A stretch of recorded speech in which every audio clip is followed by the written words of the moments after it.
Bihar news में स्वागत है आपका दोस्तों। मैं हूं फिर दोस्त गनी और आप देख रहे हैं केडीवी लाइव। दोस्तों आज हो चुका है 25 जनवरी 2025।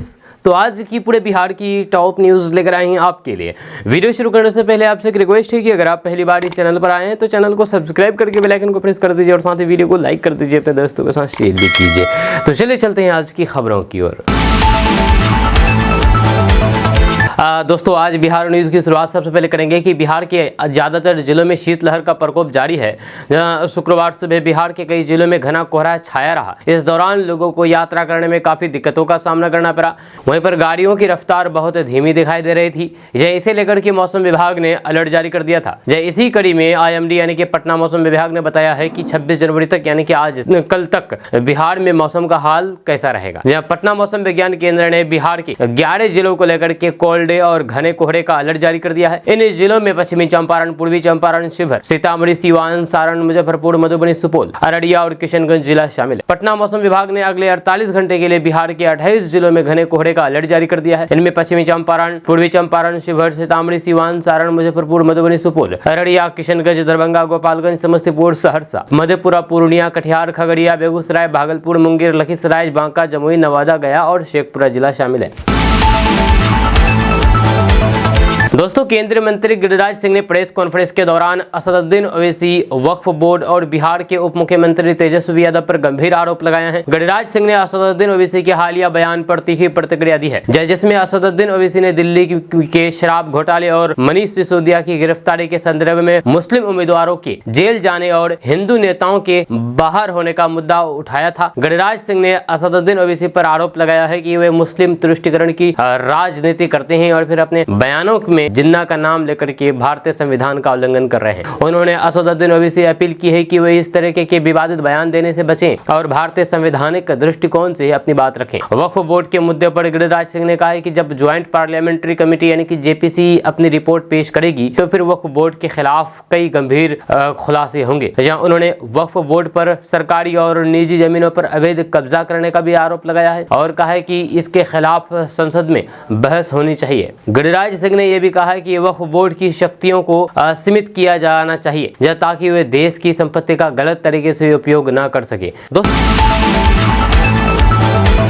दोस्तों मुख्यमंत्री नीतीश कुमार की प्रगति यात्रा का चौथा चरण शुरू होने जा रहा है, जिसमें वे बिहार के विभिन्न जिलों में पहुंच करके न केवल विकास कार्यों का निरीक्षण करेंगे बल्कि जनता से सीधे जुड़ेंगे और संवाद करेंगे, बातचीत करेंगे। ये यात्रा बिहार के विकास की दिशा में एक महत्वपूर्ण कदम साबित हो सकती है। इस यात्रा के दौरान मुख्यमंत्री नीतीश कुमार हर जिले में सरकारी योजनाओं और फिर विकास कार्यों पर विशेष ध्यान देंगे और जनता की समस्याओं का समाधान करने का प्रयास करेंगे। इस यात्रा के तहत 1 फरवरी में भागलपुर, 2 फरवरी बांका, 6 फरवरी मुंगेर, 8 फरवरी लखीसराय और शेखपुरा, 10 फरवरी जमुई, 11 फरवरी नवादा में मुख्यमंत्री नीतीश कुमार की यात्रा होगी। इस यात्रा में मुख्यमंत्री नीतीश कुमार प्रत्येक जिले में सरकारी योजनाओं की प्रगति का जायजा लेंगे और आगामी योजनाओं को लेकर के जनता से संवाद करेंगे। इस यात्रा के दौरान मुख्यमंत्री स्थानीय लोगों से मिलकर के उनकी समस्याओं को समझेंगे और उन समस्याओं का समाधान करने के लिए सरकार की ओर से उठाए गए कदमों का भी प्रचार करेंगे। मुख्यमंत्री नीतीश कुमार की ये प्रगति यात्रा बिहार के हर जिले में सरकार की योजनाओं के प्रभाव को महसूस कराएगी। इस यात्रा के तहत मुख्यमंत्री को अपनी योजनाओं और फिर कार्यक्रमों के प्रभाव का फीडबैक मिलेगा। साथ ही साथ जनता के सीधे सवालों और फिर सुझाव से उन्हें एक नया दृष्टिकोण भी मिलेगा।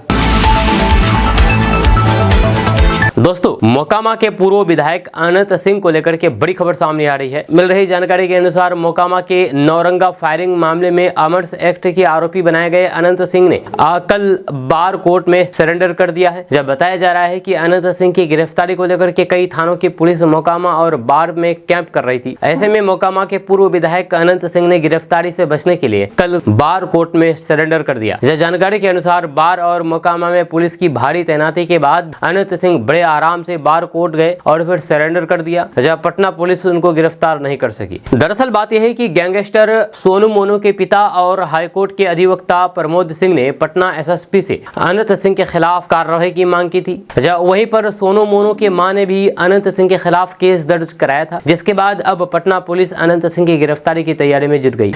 इस मामले को लेकर के सोनू मोनू के पिता ने कहा कि जिस दिन घटना हुई उस दिन माननीय हाईकोर्ट में थे, हमारे आदमी को गोली गोली लगी है जिसमें हम नामित हुए हैं। वहीं पर हमारा बेटा सोनू कुमार और मोनू कुमार भी नामित किया गया है। ऐसे में हम लोगों ने प्रशासन और फिर कानून का सम्मान करते हुए सीनियर एसपी महोदय के आग्रह पर सोनू ने सरेंडर कर दिया है। अब हमारे सीनियर एसपी जी से भी मांग है कि इस मामले में आरोपी बनाए गए पूर्व विधायक अनंत सिंह को भी गिरफ्तार किया जाए। दोस्तों, पूर्णिया के सांसद पप्पू यादव कल किशनगंज के ठाकुरगंज न्याज हॉस्पिटल पहुंचे, जहां पर कार्यकर्ताओं ने उनका जोरदार स्वागत किया है। वहीं पर उन्होंने ठाकुरगंज के कई निजी क्लिनिक के डॉक्टरों से मुलाकात करके आयुष्मान कार्ड से मुफ्त इलाज मुहैया करवाने के लिए उनके कार्यों की सराहना की है। इस दौरान उन्होंने कहा है कि आयुष्मान कार्ड स्थानीय लोगों को इलाज कराने में सहूलियत मिलेगी। वहीं पर इस दौरान उन्होंने अपने कार्यकर्ताओं के साथ क्षेत्र के कई मुद्दों पर चर्चा की है। साथ ही साथ इस दौरान उन्होंने मुख्यमंत्री नीतीश कुमार और बीजेपी पर जम करके तंज कसा है। सांसद पप्पू यादव ने कहा है कि किशनगंज कितना गरीब है, ये मुख्यमंत्री जी को जानने की जरूरत है। दोस्तों, अगर आप बेरोजगार हैं और आप रोजगार की तलाश कर रहे हैं तो आप पानी का बिजनेस कर सकते हैं। जी, आपको बता दूं कि बिहार में पानी का बिजनेस शुरू करना एक अच्छा विचार हो सकता है, क्योंकि यहाँ पर पानी की साफ सफाई और फिर शुद्धता की आवश्यकता दिन पर दिन बढ़ रही है। बढ़ती आबादी, जलवायु परिवर्तन और फिर पानी की गुणवत्ता की समस्या ने इसे एक आकर्षक और फिर लाभकारी कारोबार बना दिया है। यदि आप इस बिजनेस में कदम रखना चाहते हैं तो फिर आप कुछ पहलुओं पर विचार कर सकते हैं। बिजनेस मॉडल और इसके प्रकार के बारे में अगर बात की जाए तो वो पैकेज्ड मिनरल वाटर, ये एक बेहद लोकप्रिय बिजनेस मॉडल है। इसमें आप स्वच्छ और शुद्ध पानी को मिनरल वाटर की बोतलों में पैक करके बेच सकते हैं। वहीं पर रो वाटर फिल्ट्रेशन, यानी कि पानी को साफ करने के लिए RO सिस्टम का इस्तेमाल कर सकते हैं, फिर उसे ग्राहकों को उपलब्ध करा सकते हैं। वहीं पर जगह का चयन, जब बिहार में विभिन्न क्षेत्रों में पानी की सफाई की बिहार में विभिन्न क्षेत्रों में पानी की सफाई की समस्या अलग अलग है। आपको ये तय करना होगा कि किस इलाके में आपकी जरूरत अधिक होगी। वहीं पर लाइसेंस और परमिट, पानी के बिजनेस के लिए आपको कई सरकारी परमिट और फिर लाइसेंस की आवश्यकता हो सकती है, जैसे कि खाद्य सुरक्षा लाइसेंस, जल परीक्षण प्रमाण पत्र आदि। वहीं पर पानी की शुद्धता, जब पानी की शुद्धता निश्चित करना बेहद महत्वपूर्ण है। इसके लिए आपको RO सिस्टम, फिल्ट्रेशन प्लांट और फिर गुणवत्ता परीक्षण की जरूरत होगी। वहीं पर फिल्ट्रेशन प्लांट, अगर आप खुद का मिनरल वाटर प्लांट स्थापित करना चाहते हैं तो फिर इसके लिए एक अच्छा निवेश की जरूरत होगा, जो कि 5 लाख रुपए से लेकर के 50 लाख रुपए तक हो सकता है। प्लांट की क्षमता और फिर स्थान के हिसाब से होगा, पैसा लग सकता है। दोस्तों, आजकल साइबर ठगी के मामले तेजी से बढ़ रहे हैं। साइबर ठग अलग अलग तरीके से लोगों को अपना निशाना बना रहे हैं। ऐसा ही एक तरीका है QR कोड के जरिए ठगी। इसमें ठग पीड़ित को एक QR कोड भेजते हैं और स्कैन करते ही अकाउंट खाली हो जाता है। जब बेंगलुरु में एक प्रोफेसर को ऐसे ही एक घोटाले में 63,000 रुपए गंवाने पड़े। जैसे में आपको हम बताएंगे कि आखिर ये घोटाला कैसे होता है और इसे कैसे बचा जा सकता है। आपको बता दो कि स्कैमर्स किसी बहाने से लोगों को फर्जी QR कोड भेजेंगे। कई बार ऐसा भी देखा गया है कि स्कैमर्स सार्वजनिक जगहों पर ऐसे QR कोड लगा देते हैं जिनके स्कैन होने की संभावना ज्यादा होती है। ये कोड बिल्कुल भी असली कोड जैसे दिखते हैं। जैसे ही कोई इन्हें स्कैन करेगा, ये उन्हें किसी फिशिंग वेबसाइट या फिर पेज पर ले जाएगा, जहां से यूजर के फोन में मेलवेयर इंस्टॉल हो जाएगा और फिर उसे पता भी नहीं चलेगा। जब फोन में मेलवेयर डाउनलोड होने के बाद स्कैमर सारी निजी जानकारी चुरा सकते हैं। कई मामले में वे फोन का पूरा एक्सेस ले लेते हैं और यूजर असहाय होकर के देखने के अलावा कुछ भी नहीं कर पाते हैं। जब तक वे कोई कदम उठाता है तब तक नुकसान हो चुका होता है। आजकल ऐसे स्कैम बहुत तेजी से बढ़ रहे हैं। इससे बचने के लिए सावधान रहने की जरूरत है। अगर आप QR कोड के जरिए पेमेंट कर रहे हैं तो फिर पहले रिसीवर से वेरिफिकेशन कर लें, या पैसे भेजने से पहले ये सुनिश्चित कर लें कि कोड स्कैन करने पर रिसीवर का नाम दिख रहा है या नहीं। इसके अलावा किसी अनजान व्यक्ति से मिलने और फिर सार्वजनिक जगहों पर लगे QR कोड को स्कैन करने से बचें।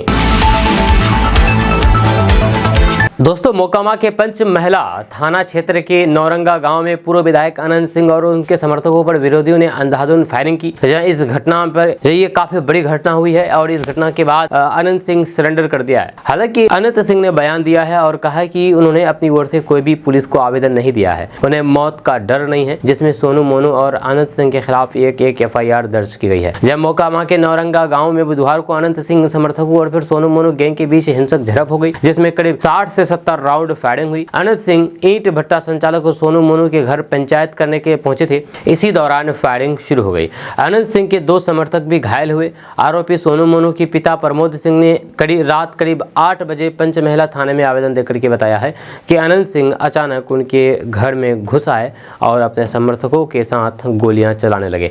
इस बीच अनंत सिंह ने एक हिंदी न्यूज चैनल को दिए गए इंटरव्यू में बताया है कि मेरे पास लोग आए थे जिसके कारण मारपीट हुई और फिर 3 लोगों के दांत प्लायर से उखड़ गए थे। जब हम उन्हें समझाने गए थे, जब हम गांव पहुंचे और उन्हें समझाने के लिए बुलाया तो फिर उन्होंने फायरिंग कर दी। जब बचाव में इधर से भी फायरिंग हुई ताकि वे बच सके। अनंत सिंह ने कहा कि वे चोर और फिर अपहरण करता है। हम चोर के खिलाफ हैं। हमने पुलिस को शिकायत नहीं दी है। जिसे गोली लगी होगी वो मर गया होगा। वहीं पर अनंत सिंह ने कहा है कि अगर FIR दर्ज हो गई है तो फिर ठीक है, हमें ना तो जेल जाने का डर है और ना ही मरने का। अगर कोई जनता को परेशान करेगा तो फिर हम तुरंत वहां पर पहुंचेंगे। हम भगवान को मानने वाले आदमी हैं। हम किसी से डरते नहीं हैं। सुरक्षा की जरूरत पर अनंत सिंह ने कहा है कि मृत्यु सत्य है, इसे कोई 1 घंटा भी आगे पीछे नहीं कर सकता है। सरकार सुरक्षा दे तो ठीक है, नहीं तो वो भी ठीक है।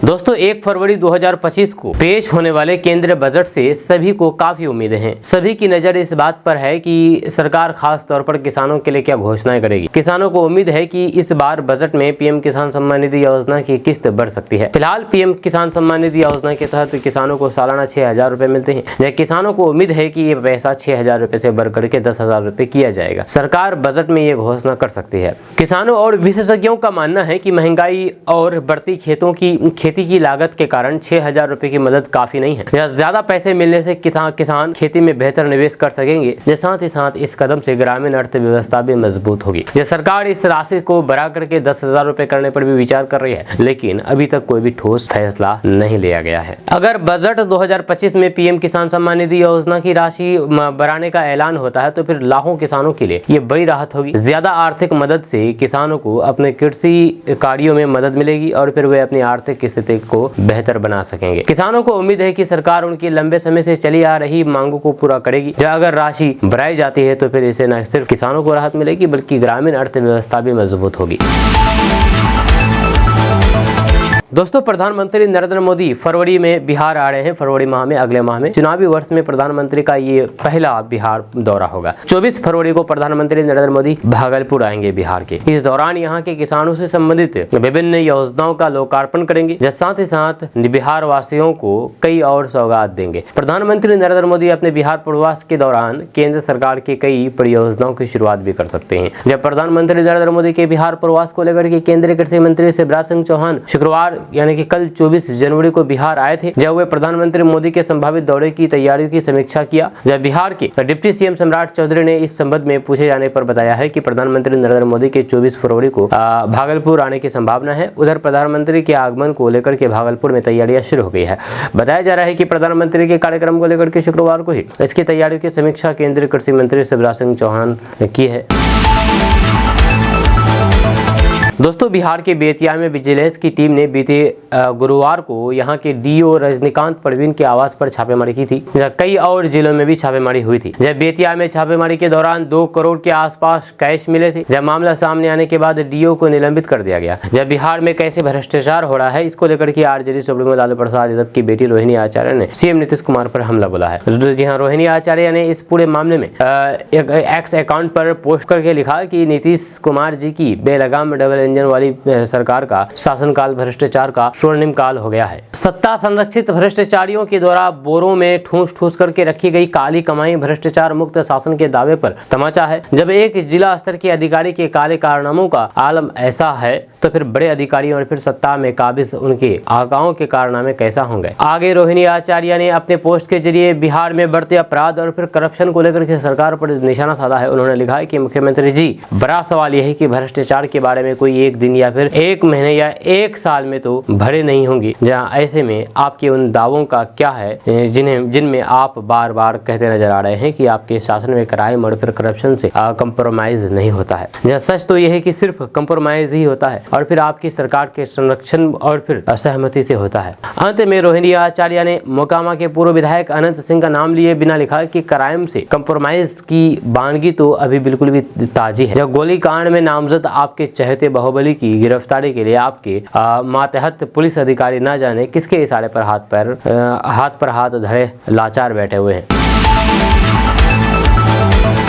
दोस्तों, सर्दी के इस मौसम में हड्डियां और फिर रीढ़ से जुड़ी हुई स्वास्थ्य समस्याएं बढ़ जाती है, जब मांसपेशियों में जकड़न, दर्द जैसी समस्याएं आम हो जाती है। खास तौर पर अधिक उम्र के लोगों में ये परेशानी ज्यादा देखी जाती है। ये तापमान में गिरावट के कारण होता है। रीढ़ की हड्डी में सूजन और फिर जकड़न से होने वाला स्पेंडिलाइटिस भी ठंड में बढ़ जाता है। इस मौसम में साइटिका का भी हिस्सा होता है। कुछ लोगों में आर्थराइटिस की बीमारी भी देखी जाती है। इसके कारण हड्डियों के बीच का कार्टिलेज घिसने से दर्द और फिर सूजन बढ़ जाती है। इसके अलावा ठंड के कारण मांसपेशियों के सख्त होने से गर्दन, कंधे और फिर पीठ की मांसपेशियों में खिंचाव भी होने लगता है। ये एक्सपर्ट बताते हैं कि ठंड के दौरान हड्डियों और फिर मांसपेशियों की समस्या ब्लड सर्कुलेशन के कम या फिर धीमी होने से होती है। यह क्योंकि ठंड के कारण ब्लड वेसल्स सिकुड़ जाती है, जिससे जोड़ों को सही तरीके से ऑक्सीजन नहीं मिल पाता है। सर्दियों में शारीरिक गतिविधियों की कमी, लंबे समय तक गलत पोस्चर में बैठना भी स्पाइन और फिर जोड़ों के दर्द का कारण बनता है। इस मौसम में विटामिन डी की कमी हो जाती है, इससे भी हड्डियां कमजोर हो जाती है।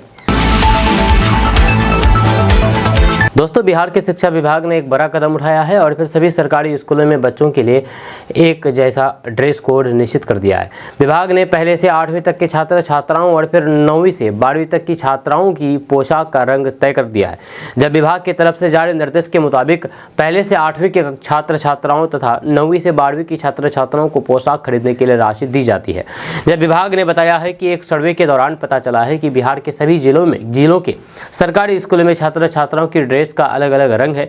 ऐसे में इसका सबसे बड़ा कारण यह है कि स्कूलों में कोई भी रंग निर्धारित नहीं था, जिस वजह से विभाग को यह फैसला लेना पड़ा। विभाग के निर्देशों के मुताबिक पहली से 8वीं तक की लड़कियों की समीज शर्ट आसमानी नीला तथा सलवार स्कर्ट गहरा नीला होगा। साथ ही साथ दुपट्टा हाफ जैकेट गहरा नीला होगा। वहीं पर पहली से 8वीं के लड़कों की शर्ट आसमानी नीला और फिर पैंट गहरा नीले रंग का होगा। इसी तरह 9वीं से 12वीं की छात्राओं की कमीज का रंग आसमानी नीला और फिर सलवार गहरा नीला होगा। साथ ही साथ दुपट्टा हाफ जैकेट गहरे नीले रंग के होंगे। वहीं पर विभाग ने बताया है कि शिक्षक अभिभावक अगली बैठक में सभी को इसकी जानकारी दी जाएगी। साथ ही साथ बताया है कि मार्च में सभी छात्र छात्राओं की पोशाक की तस्वीर खींच करके ई शिक्षा कोष पोर्टल पर अपलोड की जाएगी। इससे कुछ महीने पहले बिहार के शिक्षा विभाग ने एक बड़ा कदम उठाते हुए स्कूल के टीचरों के लिए ड्रेस कोड जारी कर दिया था। विभाग ने टीचर्स के स्कूल में जींस और फिर टी शर्ट पहनने पर रोक लगा दी थी। जब विभाग ने अपने आदेश में टी शर्ट के स्कूल कैंप में इस तरह के आचरण एजुकेशन के माहौल को खराब कर सकता है। दोस्तों, पटना से सटे मोकामा में अनंत सिंह के समर्थकों और फिर सोनू मोनू गैंग के बीच हुई गोलीबारी को लेकर के विपक्ष बिहार में कानून व्यवस्था को लेकर के सवाल उठा रहा है। इसको लेकर के अभी तक मुख्यमंत्री नीतीश कुमार की ओर से कोई भी प्रतिक्रिया सामने नहीं आई है। शुक्रवार को जब सीएम नीतीश कुमार से पत्रकारों ने इस घटना को लेकर के सवाल किया तो उन्होंने चुप्पी साध ली, हाथ जोड़ करके मुस्कुराते हुए गाड़ी में बैठ करके चले गए। दरअसल मुख्यमंत्री नीतीश कुमार बिहार विधानसभा परिसर में कर्पूरी ठाकुर की प्रतिमा पर माल्यार्पण करने पहुंचे थे। जब कल कर्पूरी ठाकुर की जयंती थी। जब माल्यार्पण के बाद पत्रकारों ने मोकामा में हुए गोलीबारी कांड को लेकर के सीएम नीतीश कुमार से सवाल पूछ दिया, लेकिन नीतीश कुमार ने कुछ भी नहीं कहा। विपक्ष के आरोपों पर उन्होंने कोई जवाब नहीं दिया। जब सीएम नीतीश कुमार के साथ जननायक कर्पूरी ठाकुर को श्रद्धांजलि देने के लिए दोनों उप मुख्यमंत्री भी पहुंचे थे। मौके पर बिहार विधानसभा के अध्यक्ष भी मौजूद थे। दूसरी ओर मुख्यमंत्री नीतीश कुमार पार्टी कार्यालय पहुंचे। यहाँ भी कर्पूरी ठाकुर के तैल चित्र पर पुष्पांजलि अर्पित करके कार्यकर्ताओं का अभिवादन किया। हालांकि बहुत देर वे यहाँ नहीं रुके। दोस्तों, ऑनलाइन ऐप से लोन देने के नाम पर साइबर ठगी का एक मामला भागलपुर से सामने आया है। यहाँ पर भागलपुर के जगदीशपुर स्थित खुटहा गांव के रहने वाले मिलन कुमार ने साइबर थाना में केस दर्ज कराया है। उन्होंने 60,000 रुपए लोन लेने की बात कही, लेकिन कंपनी के द्वारा 4 दिन पेमेंट लेट होने के बाद 2,70,500 रुपए वसूल लिए जाने और फिर बिना उनकी अनुमति के उनके खाते से 3 लाख रुपए का एक लोन पास करवाए जाने का आरोप लगाया है। जब मामले में प्राथमिकी दर्ज किए जाने के बाद साइबर थाना की पुलिस अब इस ऐप के संचालकों का पता लगाने की में जुट गई है। यह दिए गए आवेदन में मिलन कुमार ने बताया है कि उन्होंने 30 जुलाई को 0% यानी कि 0% ब्याज पर एक ऑनलाइन ऐप से 60,000 रुपये का लोन लिया था। इसे जमा करने की अंतिम तिथि 25 अगस्त 2022 थी, पर उनके द्वारा पेमेंट की तिथि मिस हो गई, जब उन्होंने 29 अगस्त 2022 को ऐप पर offline customer care executive Virendra Singh के माध्यम से पूरे 60,000 रुपये जमा करा दिए। इसके बाद उनके खाते से EMI के रूप में पैसे का काटना जारी रहा, जो कुल 2,70,000 रुपये वसूल लिए गए हैं। 60,000 का लोन लिया था, लेकिन उनसे वसूल लिए गए 2,70,000 रुपये। दोस्तों, मुख्यमंत्री नीतीश कुमार के हाईटेक हेलीकॉप्टर का किराया जानकर कि आप दंग रह जाएंगे। मुख्यमंत्री नीतीश कुमार अभी प्रगति यात्रा कर रहे हैं और प्रगति यात्रा के तहत जहां भी जाते हैं हेलीकॉप्टर से जाते हैं, और उस हेलीकॉप्टर की कीमत और उसकी किराया जानेंगे तो आप भी दंग रह जाएंगे। आपको बता दूं कि इस हेलीकॉप्टर की कीमत 100 करोड़ रुपए है। हर साल किराया करीब 24 करोड़ रुपए है। इन दिनों सीएम नीतीश कुमार प्रगति यात्रा पर हैं। इस दौरान वे इसी हेलीकॉप्टर का उपयोग कर रहे हैं। जय नीतीश सरकार 2022 से चिप्सन कंपनी का हेलीकॉप्टर इस्तेमाल कर रही है। सरकार हेलीकॉप्टर पर सालाना 25 करोड़ रुपए खर्च कर रही है। इसका हर महीने 2 करोड़ रुपए किराया है। एजेंसी डिमांड ऑन कॉल पर हेलीकॉप्टर और प्लेन मुहैया करवाती है। वहीं पर सरकार एजेंसी को 2 तरह से किराया देती है, जब पहला फिक्स्ड चार्ज और दूसरा प्रति घंटा का चार्ज। जब 6 और 8 सीटर प्लेन महीने में अगर 30 घंटे उड़ान भरेंगे तो फिर 2 करोड़ रुपए किराया है। कम उड़ने और नहीं उड़ने पर भी इतना ही किराया देना होगा। जब 30 घंटे से ऊपर की उड़ान पर हर घंटे का किराया 1.5 लाख रुपए है। दोस्तों, बिहार में करीब 8 लाख सरकारी कर्मचारियों की सैलरी इस समय अटक गई है। जब बिहार सरकार का खाता फ्रीज होने से मुख्यमंत्री, मंत्री, विधायक सहित तमाम सरकारी कर्मचारियों के बिल अटक गए हैं और सैलरी का भुगतान नहीं हो पा रही है। जहाँ ये समस्या तब उत्पन्न हुई जब बिहार सरकार ने 3 जनवरी से वेतन बिल के भुगतान के लिए एक नया सॉफ्टवेयर सिस्टम लागू किया है। हालांकि इस सिस्टम की लॉन्चिंग के साथ ही तकनीकी समस्या आ गई है, जो कि 20 दिन के बाद भी ठीक नहीं हो सकी है। जहाँ इसी कारण सैलरी और फिर बिल फंस गए हैं, जिससे बिहार के कर्मचारियों में गहरी निराशा है। आपको बता दूं कि बिहार सरकार का वित्तीय कामकाज CFMS से किया जाता है। ये प्रणाली अप्रैल 2019 में शुरू की गई थी, लेकिन अब इसके अपग्रेड वर्जन में तकनीकी दिक्कतें उत्पन्न हो गई है। सॉफ्टवेयर में आई समस्याओं के कारण बिहार के करीब 3 लाख क्षेत्रीय कर्मचारियों, 5 लाख शिक्षकों और फिर 50,000 संविदा कर्मियों को दिसंबर महीने का वेतन नहीं मिल पाया है। जब वित्त विभाग ने इस तकनीकी समस्या को लेकर के दावा किया है कि अगले 4 दिनों में ये समस्या हल हो जाएगी और सॉफ्टवेयर का अपग्रेड वर्जन सही तरीके से कार्य करने लगेगा। दोस्तों, बिहार के पूर्णिया जिले के GMCH अस्पताल में MBBS द्वितीय वर्ष के छात्रों और फिर इंटर्नशिप करने वाले डॉक्टरों के बीच जमकर के झड़प हो गई। इस घटना में कई डॉक्टरों को चोट भी लगी है। जब डॉक्टरों और छात्रों के बीच हुई इस झड़प का वीडियो भी सामने आया है। हम आपको वीडियो नहीं दिखा सकते हैं क्योंकि YouTube और Facebook के रूल्स और रेगुलेशन के खिलाफ है। आपको बता दें कि वीडियो में डॉक्टर GMCH में एक दूसरे को खदेड़ करके पीट रहे हैं। यह सूचना मिलते ही GMCH के अधीक्षक संजय कुमार और फिर सदर SDPO और 3 थाने की पुलिस मौके पर पहुंची और फिर किसी तरह डॉक्टरों को शांत करवाया। आपको बता दें कि अधीक्षक संजय कुमार ने कहा है कि मामूली बात को लेकर के इंटर्नशिप डॉक्टर और फिर MBBS के छात्र आपस में उलझ गए, लेकिन उन्हें शांत करवा दिया गया। जब प्रिंसिपल के आने के बाद छात्रों के साथ बैठक होगी और फिर उनके जो भी समस्याएं हैं उसको दूर किया जाएगा। फिलहाल माहौल शांत है। छात्रों और फिर डॉक्टरों के साथ बैठक करके मामलों को सुलझा दिया जाएगा। दोस्तों, भारतीय जनता पार्टी यानी कि बीजेपी के संस्थापकों में से एक RK सिन्हा गंभीर रूप से बीमार है। भाजपा के पूर्व राज्यसभा सांसद RK सिन्हा को 17 जनवरी को ब्रेन स्ट्रोक आया था। इसके बाद उनका उसी रात ऑपरेशन किया गया था। परिवार ने ये बात अब तक जाहिर नहीं होने दी थी, लेकिन अब ये सूचना सार्वजनिक हो गई है। आपको बता दूं कि RK सिन्हा देश की विख्यात यानी कि जाने माने निजी सुरक्षा agency security and intelligence service के अध्यक्ष भी हैं, यानी कि SIS के अध्यक्ष। वे अभी दिल्ली के मैक्स सुपर स्पेशलिटी अस्पताल में डॉक्टरों की देखरेख में है। परिवार वालों ने लोगों से अपील की है कि उनके लिए दुआ करें। आपको बता दूं कि RK सिन्हा का जन्म 22 दिसंबर 1951 को बिहार के बक्सर में हुआ। जब पिताजी की नौकरी पटना में थी तो फिर वे भी पटना में रह गए। यहीं से शिक्षा पूरी की। इसके बाद पत्रकारिता करने लगे। इसके जरिए उन्होंने अपनी अलग पहचान बनाई। उन्होंने साल 1971 में बतौर पत्रकार भारत पाकिस्तान युद्ध को कवर किया था। हालांकि उस वक्त तत्कालीन प्रधानमंत्री इंदिरा गांधी के विरुद्ध लिखने के कारण उन्हें नौकरी से हाथ भी धोना पड़ा था। इसके बाद लोकनायक जयप्रकाश नारायण की सलाह पर उन्होंने पटना के एक गैरेज में security and intelligence service limited यानी कि SIS कंपनी बनाई। पहले तो सेना से रिटायर्ड हुए जवानों के सहारे काम की शुरुआत की थी। इसके बाद पीछे मुड़ करके नहीं देखा और आज SIS देश और विदेश में सिक्योरिटी सर्विस दे रहा है। न्यूजीलैंड और ऑस्ट्रेलिया में भी इसके ब्रांच है। दोस्तों, मोकामा गोलीकांड पर आरजेडी नेता तेजस्वी यादव लगातार सरकार को घेर रहे हैं। उनके बयान पर एनडीए के नेताओं ने पलटवार कर दिया है। बीजेपी सांसद राजीव प्रताप रूडी ने कहा कि बिहार ने उस आतंक का दौर देखा है, लेकिन आज मुझे ऐसा महसूस नहीं होता है।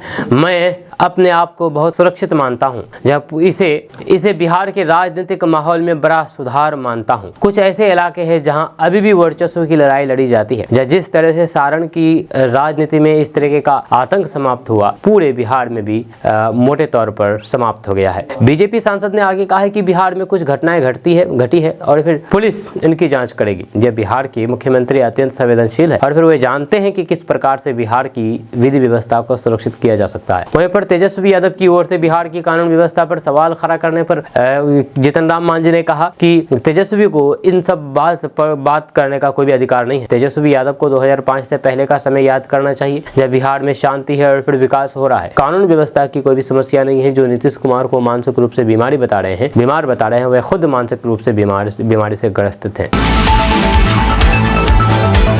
दोस्तों, मोकामा गोलीकांड को लेकर के बिहार की नीतीश सरकार विपक्ष के निशाने पर आ गई है। राजद सांसद मीसा भारती ने बिहार की कानून व्यवस्था को लेकर के सवाल खड़ा कर दिया है। पटना में मीडिया से बातचीत करते हुए उन्होंने कहा कि बिहार में कानून व्यवस्था बद से बदतर होती जा रही है। 60 से 70 राउंड गोलियां चली है। सरकार को जांच करनी चाहिए, सच्चाई जनता के सामने आना चाहिए। वहीं पर राजद सांसद मीसा भारती ने कहा है कि मुझे दुख इस बात का है कि सरकार कार्रवाई के पक्ष में नहीं है। यह सुनने में आ रहा है कि जिन लोगों की ओर से गोलीबारी की गई है, सरकार उन्हें और सुरक्षा दे रही है। जब उनके हौसले और फिर बुलंद होंगे, ऐसी घटनाएं बिहार में और देखने को मिलेगी। साथ ही साथ मीसा भारती ने कहा है कि मुख्यमंत्री नीतीश कुमार की तबीयत अस्वस्थ है। चंद लोग मिलकर के सरकार चला रहे हैं। मुख्यमंत्री को मामले पर सफाई देनी चाहिए। मीसा भारती ने कहा है कि चंद लोग सरकार चला रहे हैं, इसमें कुछ ब्यूरोक्रेट्स है, नेता है, तो फिर कुछ इस तरीके के तत्व हैं जो कि सरकार चला रहे हैं। सरकार को गिराने और बनाने वाले भी यही लोग हैं। वहीं पर जंगल राज के सवाल पर मीसा भारती ने कहा है कि 60-70 राउंड गोलियां अब चल रही है और बात कर रहे हैं 20 साल पहले की घटना। अगर आज हुई है तो फिर आज की बात करिए। आज का जो मुख्यमंत्री है, आज के जो गृह मंत्री है, आज की जो स्थिति है, हम उस पर बात करेंगे ना कि अगर पीछे की बात करनी है कि 20 साल पहले क्या हुआ था, तो फिर गांधी मैदान में आकर के डिबेट करें।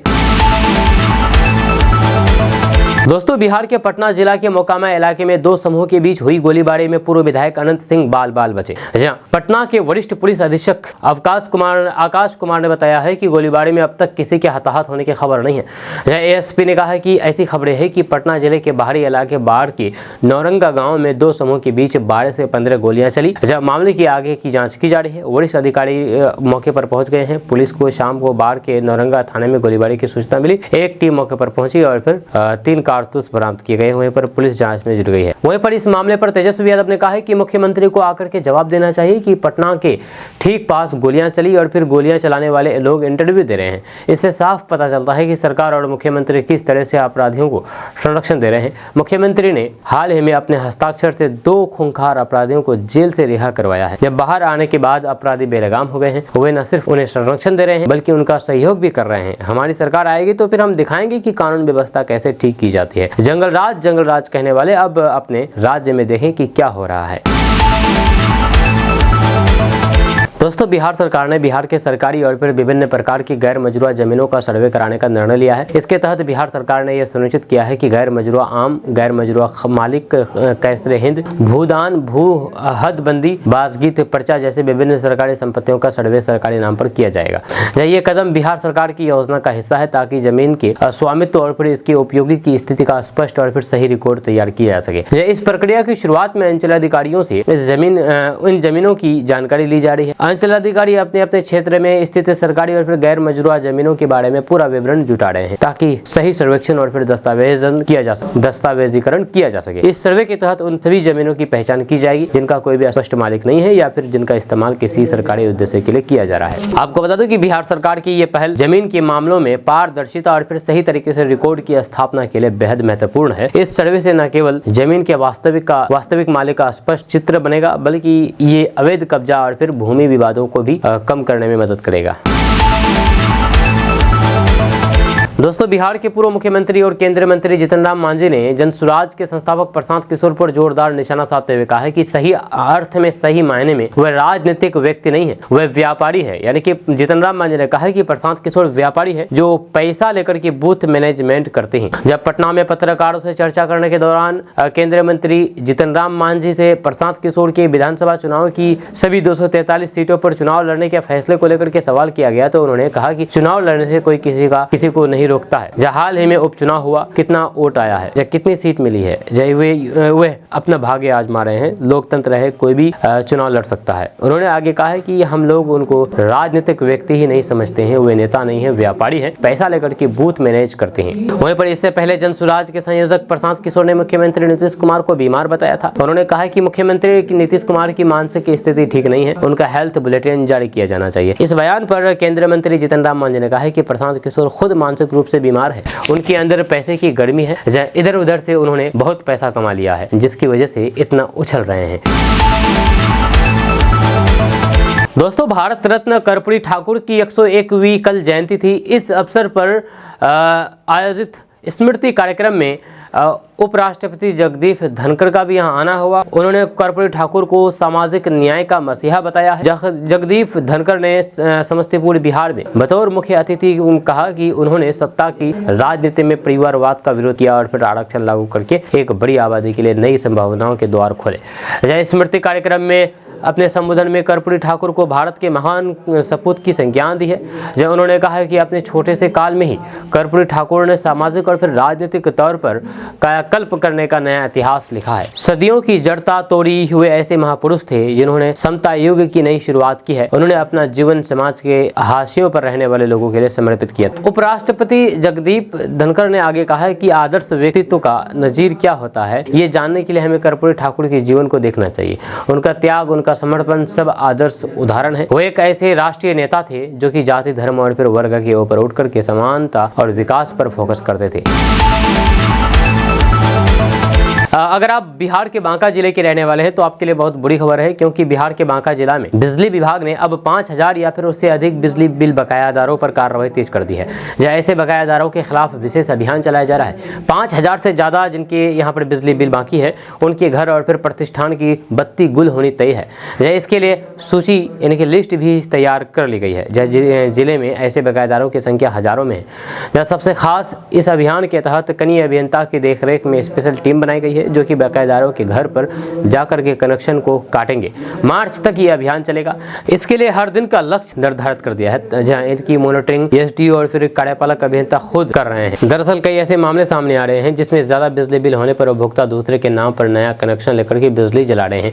ऐसे में टीम घर घर जाएगी और फिर उपभोक्ताओं से बकाया राशि जमा करने का अनुरोध करेगी। या इसके बाद भी अगर बकाया बिल नहीं जमा किया जाता है तो फिर उनका कनेक्शन काट दिया जाएगा। दोस्तों, बिहार में बीपीएससी अभ्यर्थियों का मुद्दा थमने का नाम नहीं ले रहा है। पिछले कई दिनों से अपनी मांगों को लेकर के धरना पर छात्र अब पटना में बिहार लोक सेवा आयोग से आर पार के मोड में नजर आ रहे हैं। कल भी एक बार फिर से प्रदर्शनकारी अभ्यर्थी बीपीएससी कार्यालय के पास जाकर के प्रदर्शन किया। यह छात्रों के हाथ में पोस्टर, बैनर थे और वे लगातार नारेबाजी कर रहे थे। यह छात्रों के इस प्रदर्शन की कुछ तस्वीरें भी सामने आई है जिसमें नजर आ रहा है कि वह बीपीएससी कार्यालय के गेट के पास जमा है, जब कुछ छात्र वहीं पर सड़क पर बैठ गए हैं। इनके हाथों में पोस्टर और बैनर है। ये छात्र यहाँ लगातार नारेबाजी कर रहे हैं। बीपीएससी दफ्तर के बाहर प्रदर्शन कर रहे छात्र बीपीएससी की 17वीं पीटी परीक्षा स्थगित करने की मांग दोहरा रहे थे। आपको बता दें कि छात्रों के उग्र प्रदर्शन की वजह से कुछ दिनों पहले उन पर लाठीचार्ज किया गया था, जहां इस लाठीचार्ज में कुछ छात्रों के घायल होने की भी बात सामने आई थी। ये छात्र पिछले कई दिनों से गर्दनी बाग इलाके में अपना धरना दे रहे थे, लेकिन अचानक अब वो बीपीएससी कार्यालय के पास पहुंच गए। अगर आप दरभंगा के रहने वाले हैं तो आपके लिए बड़ी खुशखबरी है, क्योंकि अब दरभंगा में भी कैंसर के मरीजों का इलाज होगा।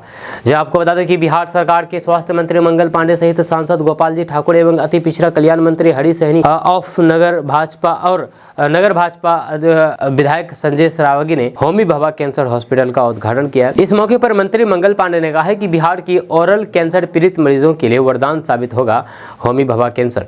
बताया जाता है कि बिहार की सरकार ने सदर अस्पताल के लिए बनाए गए 100 बेडों के भवन को डेडिकेटेड कैंसर हॉस्पिटल को हैंड ओवर कर दिया है। यह अस्पताल आज से काम करना शुरू कर दिया है। इस अस्पताल में अभी प्रथम चरण में मुंह, सिर और गर्दन के कैंसर पीड़ित मरीजों का इलाज से लेकर के कीमोथेरेपी और फिर फिजियोथेरेपी तक किया जाएगा। अब कैंसर पीड़ित मरीजों को महंगे इलाज के लिए बड़े शहर जाने की आवश्यकता नहीं पड़ेगी। दोस्तों, बिहार में मुख्य सड़कों के निर्माण में देरी होने पर अब ठेकेदारों से जुर्माना वसूला जाएगा। जुर्माने की ये वसूली लिक्विडिटीज डैमेज यानी कि एलडी के रूप में होगी।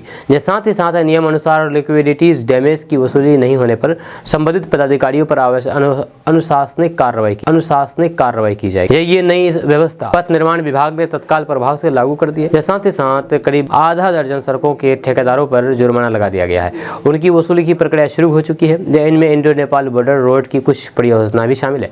इसके साथ ही विभाग ने सभी कार्यपालक अभियंताओं को परियोजनाओं की समीक्षा की जानकारी दी है और जानकारी जुटाने में निर्देश दे दिया है कि किन किन परियोजनाओं में निर्माण के सभी मानकों को पूरा करने के बावजूद भी ठेकेदार सड़क नहीं बना पा रहे हैं।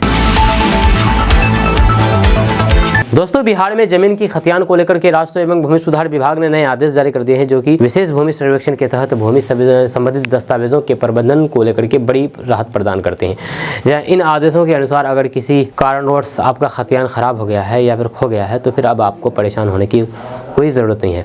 राजस्व एवं भूमि सुधार विभाग ने कहा कि खतियान ना होने या फिर ख़राब होने की स्थिति में आपको बस जमीन के खाता नंबर और फिर खेसरा नंबर से संबंधित सर्वे के लिए आवेदन करना होगा और अंचल कार्यालय द्वारा आपके जमीन का खतियान फिर से खोजने का काम किया जाएगा। दोस्तों, अगर आपको सड़क दुर्घटना होते हुए दिखाई दे, सड़क दुर्घटना में कोई व्यक्ति अगर दिखाई दे तो आपको उसको अस्पताल पहुंचाना चाहिए। अगर आप उसको सही तरीके से अस्पताल पहुंचाएंगे तो आपको पैसे दिया जाएगा, इनाम दी जाएगी। आपको बता दें कि परिवहन विभाग और इंडियन रेड क्रॉस सोसाइटी ने कल किशनगंज के कलटेक्स चौक पर सड़क सुरक्षा माह के तहत गुड सेमेरिटी नियम के बारे में जागरूकता कार्यक्रम आयोजित किया। इस दौरान मॉक ड्रिल भी की गई। इस कार्यक्रम में परिवहन विभाग के DTO सहित कई अधिकारी भी शामिल थे। DTO अरुण कुमार ने बताया है कि गुड सेमेरिटी नियम उन लोगों को कानूनी सुरक्षा प्रदान करता है जो सड़क दुर्घटना में घायल व्यक्तियों की मदद करते हैं। उन्होंने कहा है कि दुर्घटना देखने पर तुरंत एम्बुलेंस और फिर नजदीकी पुलिस चौकी को सूचित करना चाहिए। साथ ही घायल व्यक्ति को नजदीकी अस्पताल पहुंचाना चाहिए। जब बताया है कि गुड सेमेरिटीन को ना तो पुलिस पूछताछ का सामना करना पड़ेगा और न ही उन्हें सुरक्षा साक्षी बनने के लिए बाध्य किया जाएगा। इतना ही नहीं, घायल व्यक्ति को अस्पताल पहुंचाने वाले गुड सेमेरिटीज को पुरस्कार की राशि भी दी जाएगी और वाहन से अस्पताल ले जाने पर हुए खर्च भी दिया जाएगा।